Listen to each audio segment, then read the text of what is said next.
The patient took the mouthpiece out long enough to say, "It's fucking useless," before jamming it back between her lips. Rory heard the familiar rattle of the cylinder as she sucked in the nitrous oxide. "Seems like you're getting plenty of gas." He glanced at the weedy guy in the corner, who was tapping on his phone as if waiting for a bus. The boyfriend, Rory figured, although he'd learned never to assume anything. "Failure to progress," the midwife said. "We're going to hang some Syntocin on once you get the epidural in, to see if that helps." "Okie dokie." Rory wheeled a trolley up to the bed. "Crystal, I need you to sit with your legs hanging over the bed and your arms up on this tray. You're going to need to curve your spine like a cat, okay?"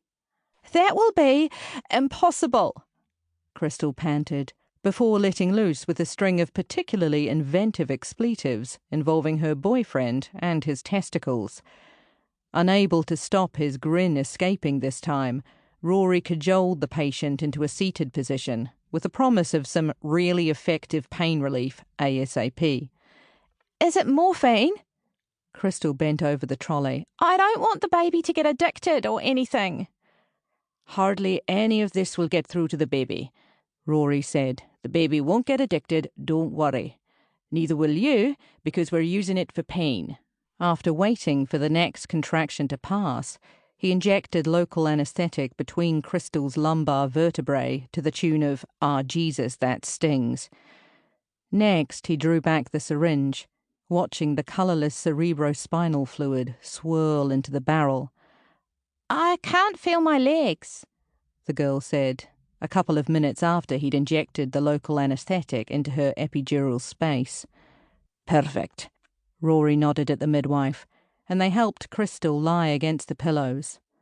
"You should feel numb from your waist down."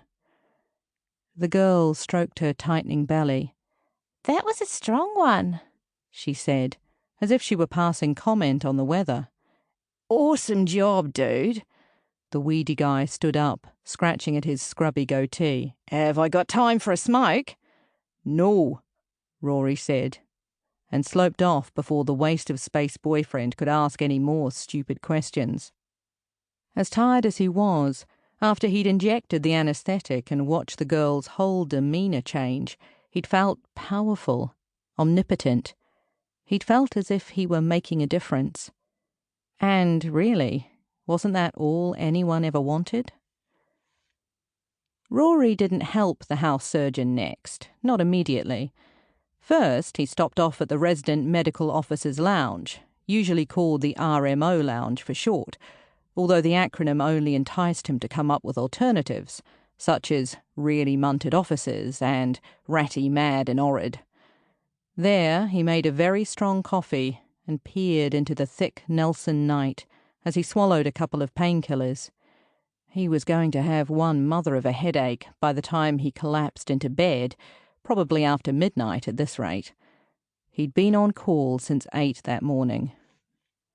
And miles to go before I sleep. Recalling the Robert Frost line, Rory yawned. He gulped on his coffee and called the house surgeon. The phone rang 4, 5, 6 times.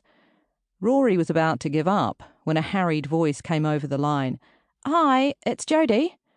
"Jodi, the house surgeon?"